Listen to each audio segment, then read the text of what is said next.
Peggy 18.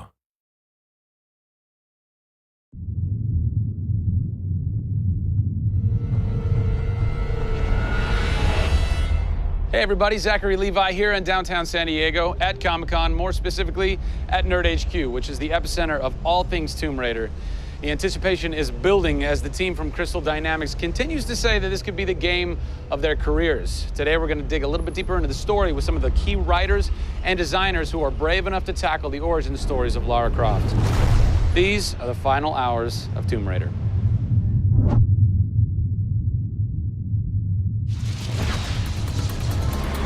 We're in downtown San Diego. We're at Nerd HQ.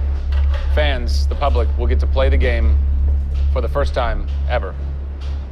Are you nervous? This is the most nervous time of the entire game.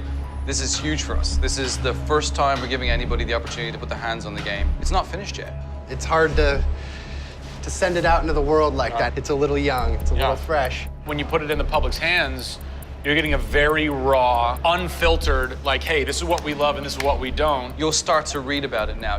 You'll start to see it online. You'll start to get people's perspectives. We're making sure that we make it the best thing that we can for the fans, and these are the fans. Why make an origin story? You could just kind of continue with the Lara Croft Tomb Raider saga, but you didn't. Why? We didn't start with the idea of doing an origin story, actually. We started with the idea of doing something fresh. There haven't been very many games that have the opportunity to go back and tell the true origin story. There is very few games like this. In the history of the Tomb Raider franchise, there has not been a female lead writer until now, Rhianna Pratchett. For me, I didn't think of it like we needed a female writer to do that. Rhianna just nailed it. Rhianna Pratchett. Yep. Does it take a woman to know a woman? It probably helps, but I don't kind of think about it as much as everyone else does. I tend to think of myself as being a writer first. There is some of me in her, absolutely. She's very bookish, she's very in her head. I went to public school, I actually learned archery. Camilla did as well, I heard. We bring up our ladies properly. And I genuinely studied Egyptology. I wanted to be an Egyptologist. No way. You know, I've always been a huge fan of kick-ass females. I mean, I grew up on Terminator and Aliens. Yeah. You know, fighting aliens in the future. I thought that was what girls did. It's great to be here at Comic-Con. This is my first time. People are really responding to this kind of new Lara. The fans have been great. They've been very supportive. I want to kind of live up to their expectations. I grew up going to fantasy and science fiction conventions. Now here I am looking at a Tomb Raider poster on the side of a building for a Tomb Raider game I have written. Can't quite process that, but it's very cool. Lara's actions affect her character and her emotional state, and so the first kill for us was a big thing.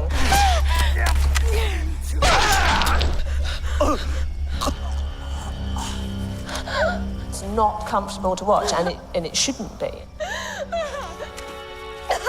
Oh, God! And it is about picking yourself up, despite the fact that you're scared. You can't have bravery without fear. In video games, you're kind of tweaking all the way down to delivery. Yeah. Blessing or curse. Games development can be quite harsh on narrative. You know, you can lose levels or characters. You have to be amazingly flexible. When is the script finally finished? You get insight when you see it through your audience's eyes. Yeah. So once the story gets to a point where we can start sharing with people, where we can start putting it on the screen, then we start to understand, are people getting from it what we want them to get from it? The feedback is that it's really fulfilling our primary goals of delivering a story that introduces people to a Lara Croft, but also just takes them on an amazing adventure.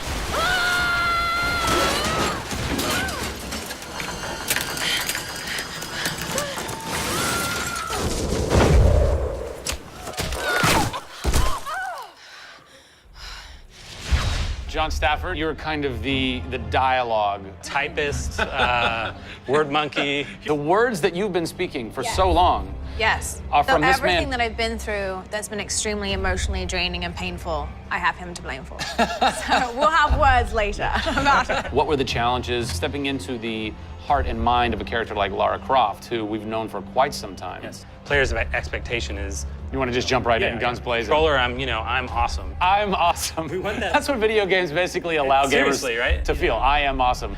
Challenge for me is to show her vulnerable. We're shipwrecked on an island inside the Dragon's Triangle. Still have a very playable game, but also show real emotional character. It's very difficult to do that in game. Please come and get me. You can do this, Laura. When you have really extreme circumstances, you have really extreme emotions. What the hell? Can't hide from me, outsider! It's all about her survival. She's basically willing to do whatever it takes. There's people trying to kill you. You know, things are really extreme. Listen, I'm gonna get you out of there. I promise.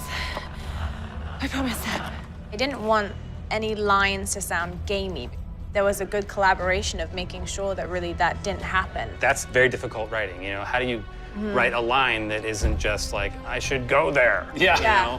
Yeah. You know, I mean, that's... I bet there's something hidden in that crate. I want you to love this game in a way that really feels like the first time you played it, but do it in a way that people have never seen before.